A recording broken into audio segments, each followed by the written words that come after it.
What's up, everybody? Welcome to the GameOverGreggy show. I'm one of your hosts, Greg Miller, alongside the producer. It really is a shit show. / seducer, Nick Scarpino. Yeah. How you doing? I'm good. How are you? Good to see you back from Austin. It's good to see you back. I missed you. I felt like I had been gone a long time. I think we all are around each other. So we pushed through a threshold after a certain point where we were all trying to just have our own lives. And at this point, why? No. We should all just be the same person living in the same room. It's true. And having sex with the same women. Well, so now what's, you've made it. what are you guys up to later? Is that you going to be... can touch my muscles if you want. Yeah. Damn it, look at those things. Over here, the pride of Long Island, Colin Moriarty. It's good to be here with you today. What are you doing to Superman's head? Just clearing out the dust. Oh, okay. Yeah, I don't use the piggy bank much anymore. No. I got a cup of change in my it, room though. now. A lot of change. There's a lot of change in it. That's all change. Shake them. Shake them by the mic. Yeah, see?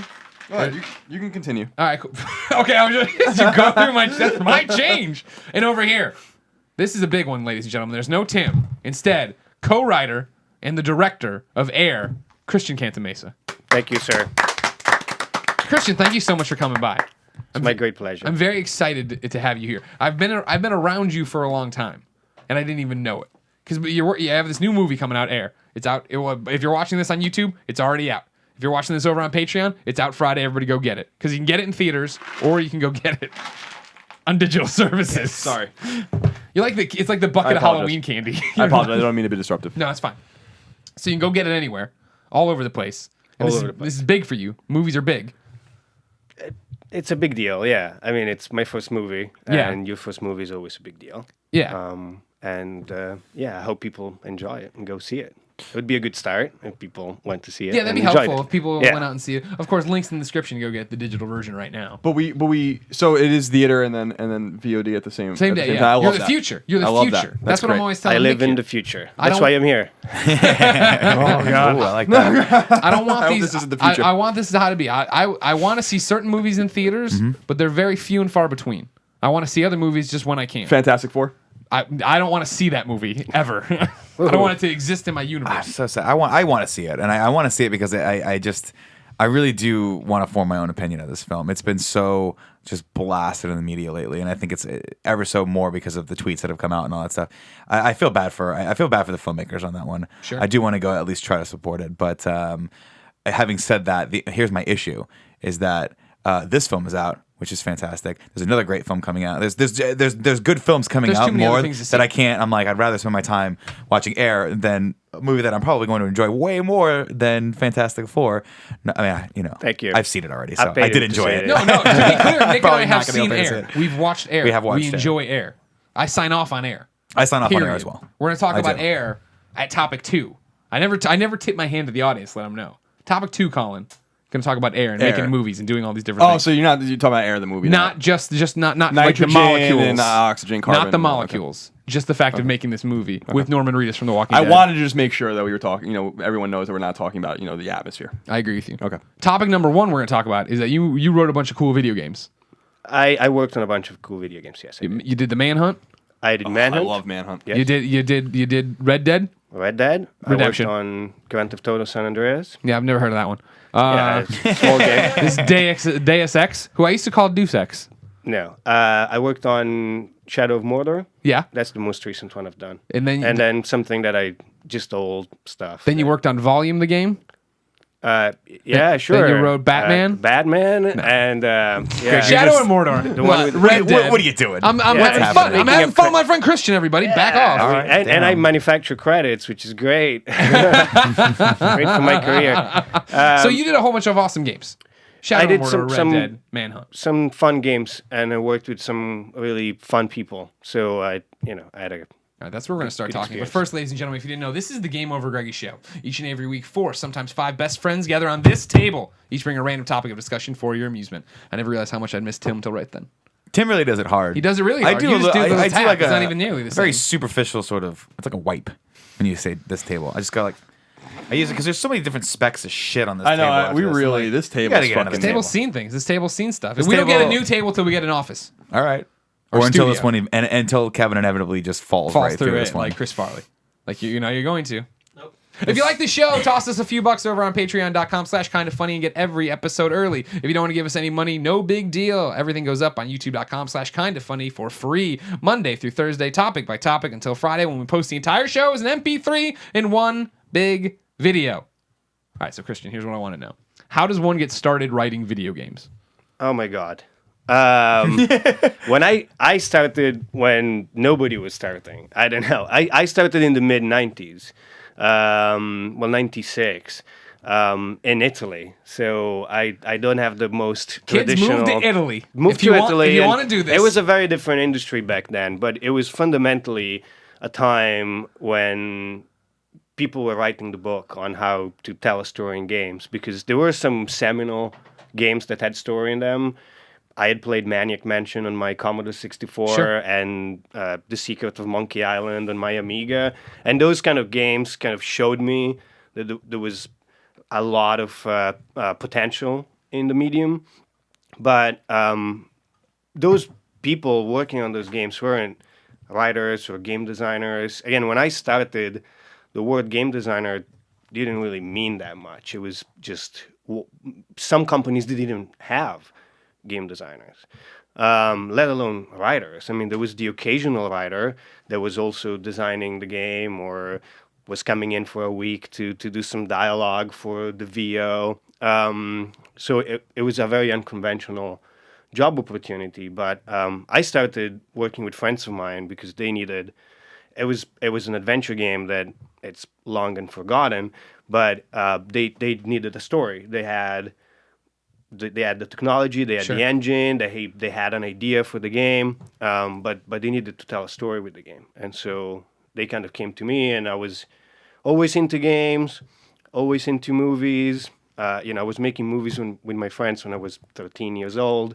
So people that are creatively doing stuff naturally gravitate to each other. And in Italy, especially in the small fishing village where I come from, there's a lot of people doing games and doing movies. And I was going to say, did the town try to revolt against you? I'm the like, no, town you with have to raise pitchforks, pasta. and I had to escape. Actually, I had to leave. You're never allowed And I back. was like a pilgrim. I was welcomed by the United States. No, I actually ended up going to London and Paris and Scotland and then here. It was a long pilgrimage. But so that's how I started. I basically started, and I remember starting and having to figure out how to write for a video game and how to design a video game. And there was nothing, no books, nothing. And a new website had just started.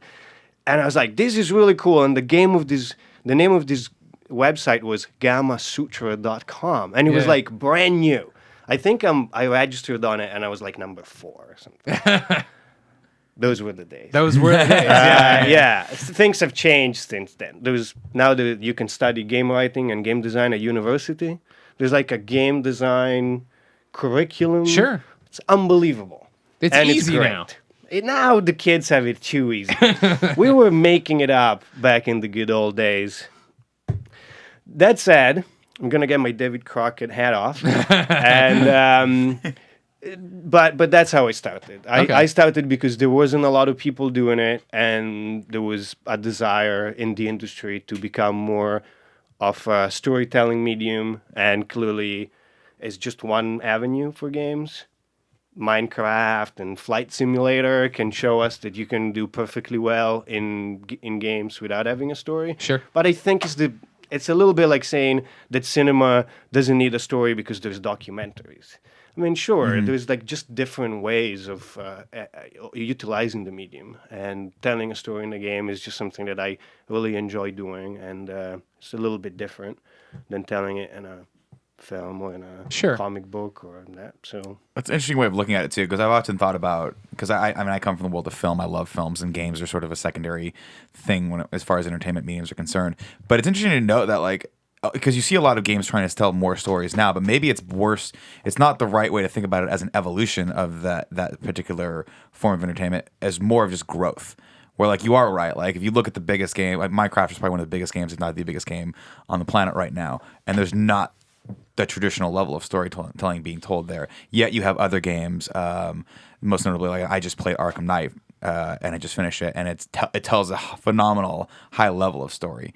So it's kind of cool. It's cool that they get that. And you're right. In film, there really isn't. We don't have that level of growth with it, right? Where there aren't films that can keep a lot of people's attention that are largely visual.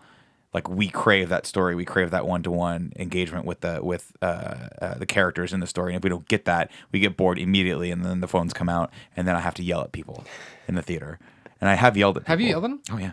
I got close to it. I'm like, bro, I'm not in your damn room right now. Yeah. I'm not. This is not your room. Put your phone away. Yeah. And then people just don't care.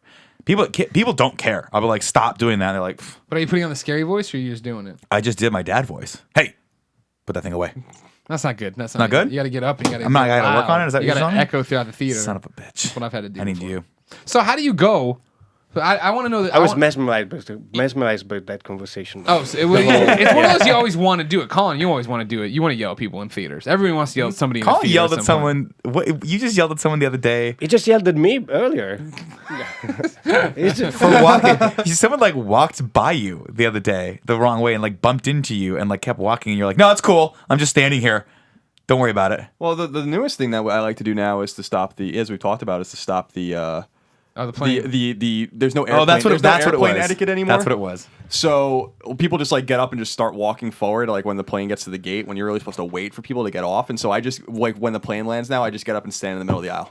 Yeah. So that no one behind me can And has people, any prayer. and no one will say excuse me You or should anything. build a barricade with your suitcase as well. Yeah. And just prevent anyone from ever leaving. It's all about a lack of etiquette. It When is. people don't have etiquette, holding Society doors breaks open, down. thank you, please, and thank you. It's not that fucking hard. And when you not. don't adhere to those protocols, I have to say something about it. I'm sorry, that's just who I am. But I noticed something about you stopping people in the aisle the other day was that not one person tried to excuse themselves and go around you because they knew they were wrong.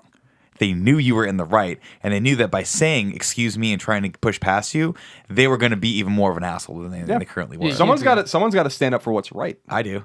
Airplane etiquette. Airplane etiquette is so Stand up for what's right. It's so important. It's the line in the sand, Christian. It's We the only fly thing that all separates the us time. from the wolves. It is Colin. that, and the fact that we have airplanes and the wolves don't have airplanes. Well, but you don't know that. well, that's I.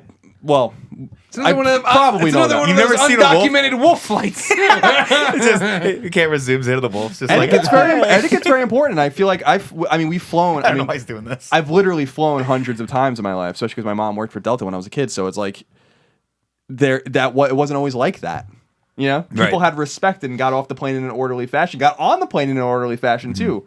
Now everyone's just taking their time, taking up all this space, just society's fucking run amok. And I'm not gonna sit here and tolerate it. So No, you're the last defense I'm the only between defense that us we and have. chaos. It starts with the planes. Yeah, it starts Really with And the it planes. ends with the end of the world. Yeah, it does. It ends with the rapture. there's no middle ground either. Just if we let go of the planes, That's it's the the end of the end. world. Yeah. That's Yeah. it. See, you gotta go from the diaphragm out and be so boisterous that it reverberates off all the walls. don't in have the that theater. in me. I do it all the time. You're so good at it. All right, so I'm curious about one thing because you wrote Manhunt, and How do you get from this weird adventure game nobody's ever heard of in Italy all the way to Yeah. Manhunt? Yeah, because Manhunt. I co-wrote Manhunt, but yeah. Oh, okay, co-wrote Manhunt. I co-wrote it. So we want to give credit to your co-writer as well. But this game, I remember very clearly playing Manhunt. I was in college. I played it with my friend Brandon. It's still, considering the complete volume of games that we've played, it's still one of the darkest and weirdest and most unique games I've ever played, I think, from Yeah, a storytelling agreed. perspective. No, I'm sorry. I That's a apologize. compliment, Was it right? the one where Yeah, you were it's a- in? Okay. It's a great film, man. Was that the one where you were in the prison or no? Which one was Manhunt? It was like a snuff film, basically. Where Yes. like, Okay. Okay. You're in And the streets of this abandoned city. Okay. so I'm curious, I'm curious specifically what it was like to write a game like that, because that game was a big deal when it came out. Not only critically and commercially, but it was a big deal because it was fucking really violent. And at that time, we're still not accustomed. I mean, there's still problems with people with violence with games, but that was really a unique game where it was like you are a serial killer and you're using plastic bags and all sorts of shit to just kill Right. people. So what was it like to kind of write that? I mean, was that like a little It weird was for you? it was fun. It was good. I mean, I thought it was fun. We gotta hang out more. Yeah.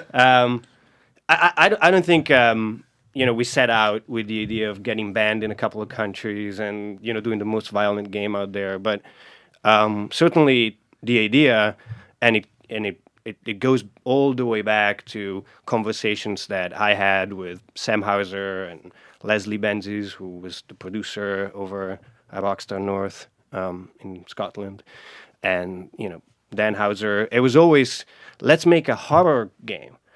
And Sam was very particular about wanting to make a horror game that didn't have any zombies, didn't have any monsters, vampires, none of that stuff. I just wanted to make a very grounded, very scary game and a very scary story. And I remember thinking, what are we gonna do? how do we do this? And then having conversations with the guys at Rockstar North, and a couple of the very creative people that were working with me very early on the game was Adam Davidson, who was the concept artist, a brilliant mind and a brilliant illustrator, very sort of Frank Miller-esque in his approach to drawing and visualizing, and James Worrell, the co-writer of the story, and we were talking about things, and this idea of like a Clockwork Orange, and how scary that movie can be, but how scary it must be to also be the drunkard, the bum that gets beaten to death by those hoodlums in that shot under the overpass, and kind of thinking, well, if you were in your pajamas, unleashed in a situation like that with gangs after you, that would be pretty scary. And kind of it started from there. It started from a place of how can we take something that's very grounded and very real, and really kind of make it affect people. And then of course, we kind of took it to the extreme level. Yeah, you sure did. I mean, I love that. I don't know if that was the thing. Where, I mean, like you're saying, you didn't set off with the objective of getting banned in countries, but was there ever the conversation of is this going too far? Kids are going to play this. We're going to play right into Jack Thompson's hand. There was never. It's never intended to be, given to kids or marketed to kids, and Rockstar is very responsible about that. So it wasn't as much as kids are going to play this, but it's more like we need to keep it. We can only go as far as where it contributes to the story, to the atmosphere, to the world that we're creating, and it's never gratuitous. We were looking at video nasties from the 80s, and that sort of atmosphere and that vibe and that sort of grindcore sort of look. But we never wanted to do the slasher film for the sake of having the blood flow. Sure. It was just for a stylistic impression of the story that we were trying to tell. Gotcha. And yeah, you don't go out there and say, maybe New Zealand is going to ban the game. You just go there and say, I hope that people that play this game see that we're trying to do something a little more than just, putting a piece of software into a box and kind of having people go and buy it. But we're actually trying to affect them. And we were trying to affect them in a more visceral way. So I still feel like we're bearing the lead here.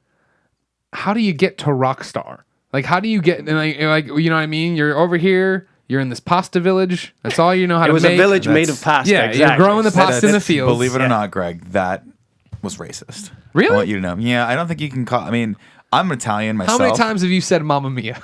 Never. He's probably never uttered He just those gets words. up and leaves. Tips the like, camera. Every time I want to say it, I just stab myself in the leg. I hate Mario. You I have hate a blade Mario. here. Yeah. But Mario no. is my second name. Is it really? No. That was racist. No, just But no, you go from working on this adventure game where your friends just needed a story or whatever, but then how do you get to Rockstar? And when you get there, do you realize what they're onto, like what Rockstar's becoming? Well, I was after getting into the industry, I kind of got hooked into the sort of the writing and the creative process of making video games, and I knew very little going in. I was more of a film guy. I'm really not a very technical programmer type of person, but I kind of saw the potential of the medium, and I thought, possibly stupidly, that games are going to be for a director in the new millennium what commercials were in the 70s and music videos in the 80s and 90s. Sure. Sort of like a portal, a launch pad, a way to go make movies, because making movies is not the easiest job to get. You don't go and look on Craigslist. Oh, director, the one I want, I'm going to go and send my resume. So that was my idea to get in. And then as I started working on it, I actually started really appreciating the medium for what it was, and being really interested and kind of putting my passion for movies aside and wanting to do more video games. Gotcha. So I was lured into it for one reason, and then I fell in love with it. And so when the game was over, it was a one-stop gig. I started looking for another job, and I ended up working for Ubisoft for a little bit. And Ubisoft had a studio in Milan, so that was convenient. So I was working there for a bit, and then I moved to Paris for a bit to work with them over there. And then I just figured out that the games that I was working on at the time, and again, this was, I think, if I remember correctly, Splinter Cell was just coming out. Okay. At the time. So like the Canada studios were just opening. It was like the prehistory of the world. Of the Ubisoft, Ubisoft was fighting dinosaurs in Canada. So I was like, okay, the games I was doing were great, but I've always been like a little darker and a little, edgier in the work I do. And while I was having a great time and I was learning a lot about gameplay, people there like Sarah Jascoer, who's now their head of creative thinking, whatever, wonderful person that gave me my first real job in games.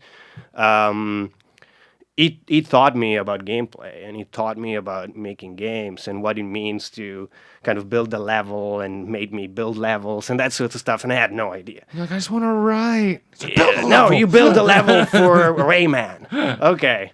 And then, so I was working on fun games, but it wasn't necessarily my calling. Exactly. And so I was looking for companies that were doing games and were a little more experimental and were a little more like in the world that I liked. And I remember playing this game called Grand Theft Auto. And it was a top-down kind of little racing game where you would also get out of the car and shoot people. Mm-hmm. And I was playing it when I was working on my first adventure game, and the programmer was obsessed about it, and he had me play it, and I was like, oh my God, this is genius. Like, you can do all these things, and it's like a top-down version of Scarface. Yeah. So it was great and very simple. And I heard that the same company, DMA Design, was working on a new version, supposedly a 3D version. And so I remember that when I went and looked online and people were talking about that game, there was a lot of concern and a lot of like, is it going to be good? Is it going to be bad? They'll never be able to do it. Yeah. I remember a lot of people saying they will never be able to do it in 3D in a city. Oh, come on. And so I sent them my resume, and I got an interview with DMA Design. And I went there and I interviewed, and I don't know how it went, but at some point somebody asked me, so why do you want to come work here? And back at the time, they were in Scotland, in a district of Edinburgh called Leith. Leith is not like the best place to be. I think it's like where Train Spotting is set. Mm. Okay, great. That's great. Yeah. So it was a very safe, right? So why do you want to work here? And I remember telling them, because you guys have the balls to make games that nobody else will make. And I think the guy in front of me said, you're hired. That's awesome. Like right there. Right. And then I was hired, and then I ended up working, a little bit on everything that was being cooked up at the time. Manhunt ended up being my main job over there, simply because they were putting the team together, and I was good at writing. I was good with camera work, and it was a very visual game, so I gravitated toward that. But I also worked a little bit on GTA 3, and I was there when they were, putting it all together, and very exciting times. And I remember working a little bit and even doing some voiceover for that game. Some of the Italian pedestrians imagine why ended up being me. And then that game came out and turned out to be good. And to say the least. So I mean, because that's when you got what you're talking about is everybody saying they wouldn't be able to do it. That was me. I will never ever forget getting that EGM, opening it up, and they had the first screenshot of guy in a leather jacket in the 3D world, and it said GTA 3. And I was such a GTA 2 fan. I remember looking at that and reading this, and they're like, it's gonna be open world, and you can do whatever you want. And it's just like the other game, but it's in 3D, and you're like, that's no way. That's impossible. There's no way a game can do that. So I like that you where I just blew them off. You were like, I'll go work for him. Yeah. I saw that, and I remember those early videos and screenshots, and you would see the leaves that would blow Yeah, and the yeah, yeah. trash, and it looked so alive. And I remember I was working there for a bit and playing the game a lot, and it was a very collaborative environment.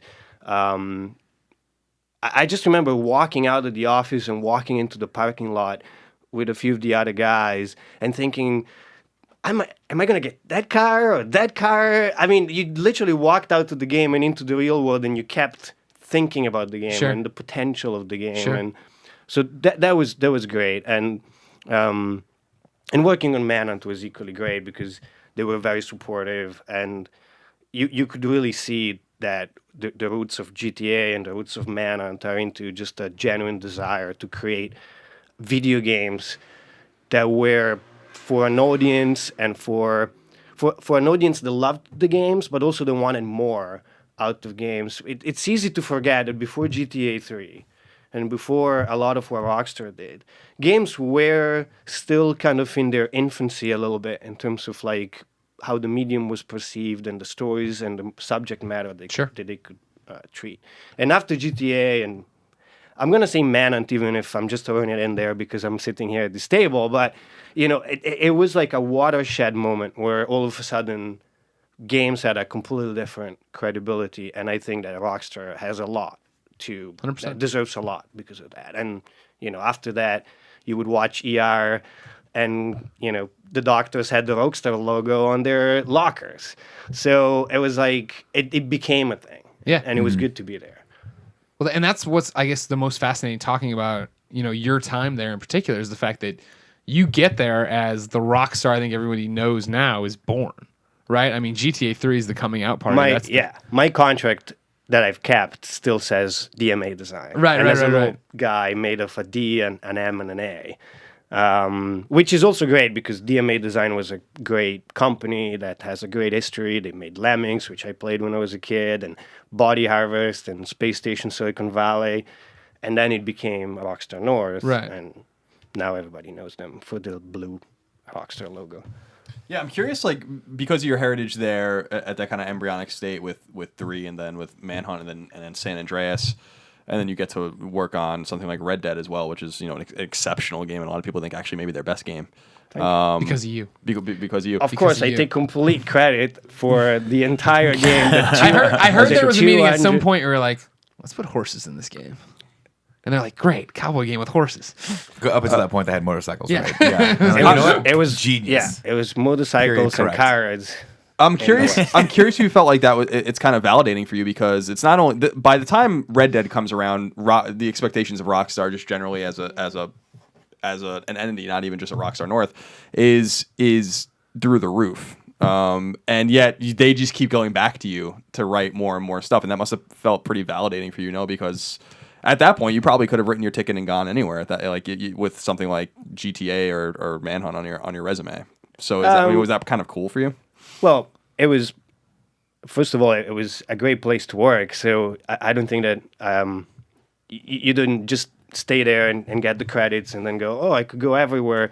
I mean, it was just great working there. Also, they were sort of at the top of the game. They're sort of at the top of the game. So it's like, but actually, it's interesting because the genesis of my move to San Diego to work on Red Dead was actually driven by me having a sort of like moment of questioning my future and deciding whether the time had come for me to go back to my original passion, which was film, or continue to stay in game.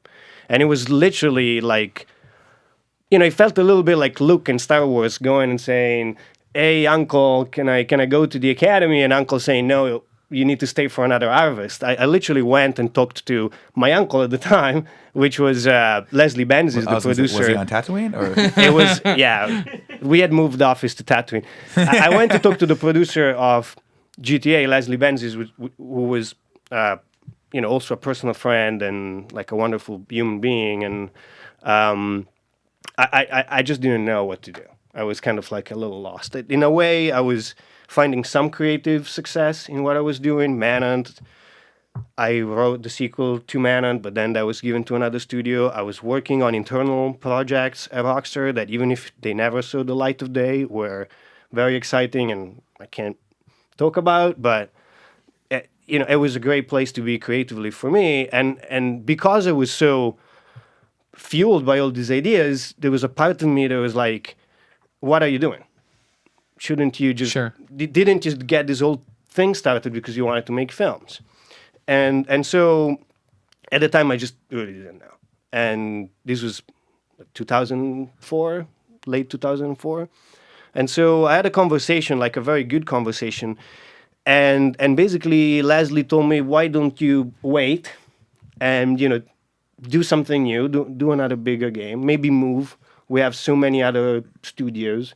Move somewhere, and just you're obviously passionate about what you do, and you shouldn't just take this decision lightly. Just look around, see if there's anything that you like, and if you do, come talk to me. And so I started looking at different things that Rockstar was doing, just to see if I could maybe get a change of scenery.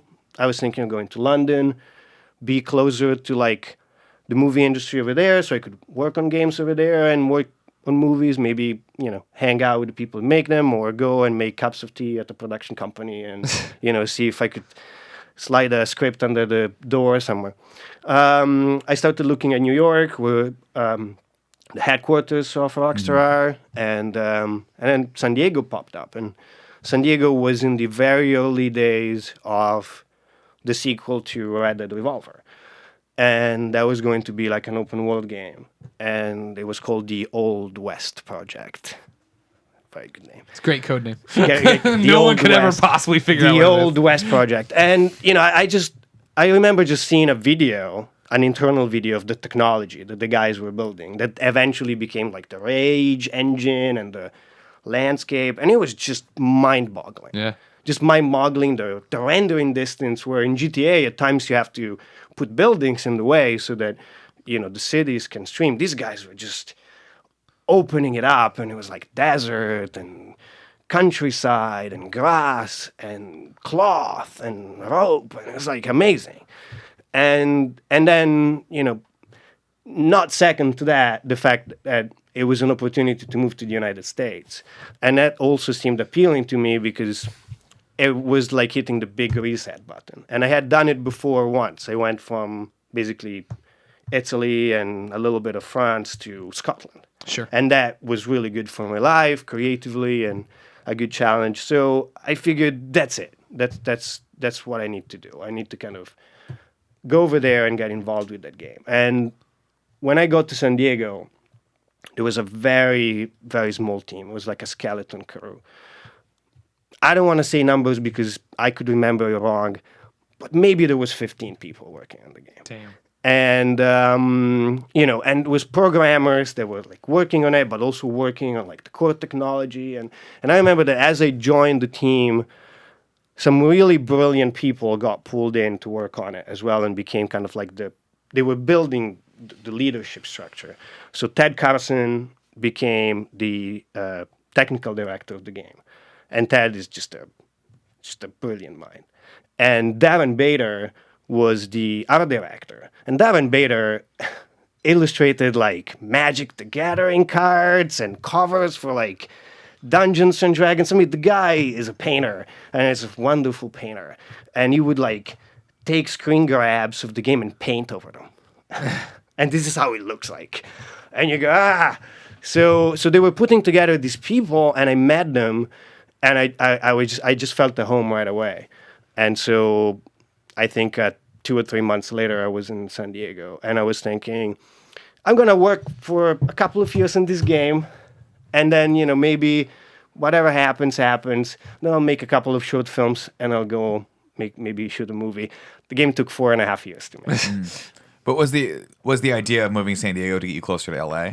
Part of it, definitely. Yeah. There was definitely part of it that was like, I'm gonna be closer. I'm gonna be closer to LA, whatever happens. But that kind of quickly went away when the potential of what the game could be sort of became apparent. And at the beginning, it wasn't very apparent.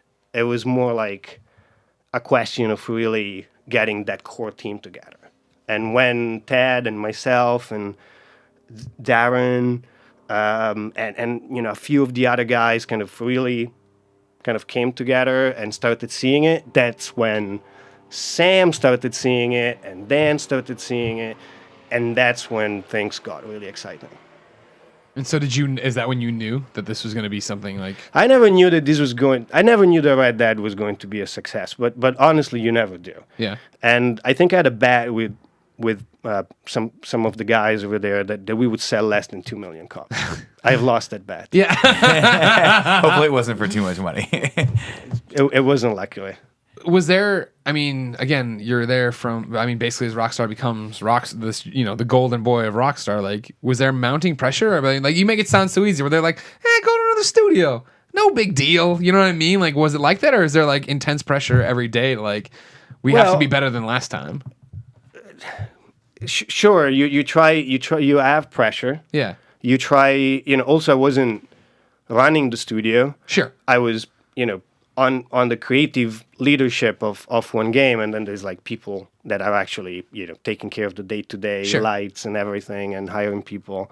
But anyway, sure, there's pressure all the time, but you try not to think about that, and you try to kind of stay focused on what you're doing, and really just have a there's a lot of talk about like having a vision, or people need to have a vision, and it's all very pretentious and very abstract and sometimes very wrong. But what I think at the bottom of that, there is, first of all, a need to kind of see a light at the end of the tunnel and kind of being able to say, that's where we're going. And to keep the tunnel analogy, I also feel like sometimes you're the one with the torch and you're like, and I've got the torch. Let's go over there because I think that we're going to be safe over there. And people end up following you because you're the one with the light. Sure. And eventually you get out. So it kind of, sometimes it gets like that. And I feel like that's when you feel the pressure. You feel the pressure also because the game is very expensive. I'm not going to get into money talk here. Sure. But clearly it wasn't a low budget indie game. So you also have people, calling you in the middle of the night saying, by the way, is this ever going to be done? Yeah. But also to the credit of Rockstar and the way they do things, there was always just a desire for quality and to kind of raise the bar. And somebody like Sam will not settle for anything less than the greatest. So if you keep giving him good ideas and a vague promise that they can be done, then they have to be done, and they have to be done great. Yeah. So in a way, sometimes if I wanted something to be done, all I needed to do was really just pitch him something and make sure that it was creatively rewarding, and then I would have the support to put it in the game. Gotcha. And so then, as writer of Red Dead, what does that look like when you're going through the tunnel? Do you sit down and you guys just make the outline of what the main story arc's going to be and how John's life's going to go, and then is day to day trying to think up quests and side quests and how this character interacts? Or sure, it's for a game like Red Dead, it was also like a big team, and Dan Houser was heavily involved on it. Mike Huntsworth, the other people writing the game were all kind of contributing pages and storylines and dialogue and scenes.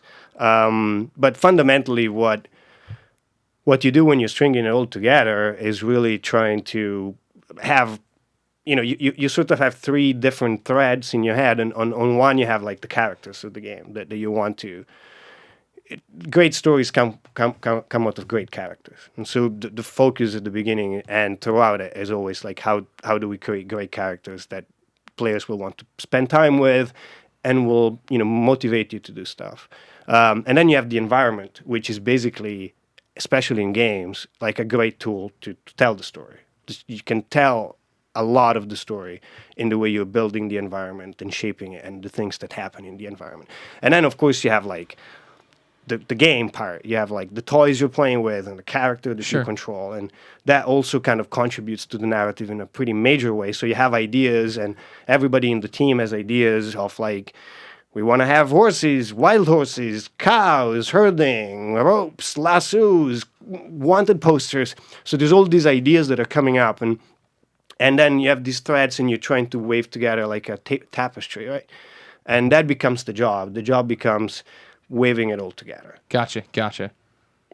Fascinating. Yeah, it's good stuff. I mean, I guess what I'm curious about now is kind of having really helped pioneer maybe the new generation of writers and writing in games, starting with your work at Rockstar and all this. Do you look around the industry now and what games kind of impress you from a writing standpoint? I mean, my mind always goes back to something like BioShock or some role playing games. I think like New Vegas was extremely well written. What are some of the like standouts to you from your peers? Well, there's a lot of like great writing in games, and there's also great experimentation going on in the indie scene, which I think is fantastic, because that's one of the things that I always dreamed of and never anticipating happening is a really healthy indie scene for games. It's almost healthier than in the film industry, and it says a lot. But I like games that are maybe a little more linear for just looking at the story. Something like The Last of Us, for me, for example, was like fantastic. Just the way the story was told, the characters, which again, I'll keep saying that, but for me, the characters are everything. Yep. So just the way they put it together was phenomenal. And yeah, I'm a big fan of Fallout, all the Fallout games, and I've pre-ordered Fallout 4 already. Did you get the Pip-Boy edition? I didn't. I'm sorry. Nerd. I can't wait for you to have that on for the first 2 weeks until it eventually gives you a rash, and then you have to throw I'm it not out the gonna take window. it off. What's going to happen is eventually it's going to wind up at Kevin's house, and then his girlfriend's going to get pissed at us for letting him have it. That's not gonna happen.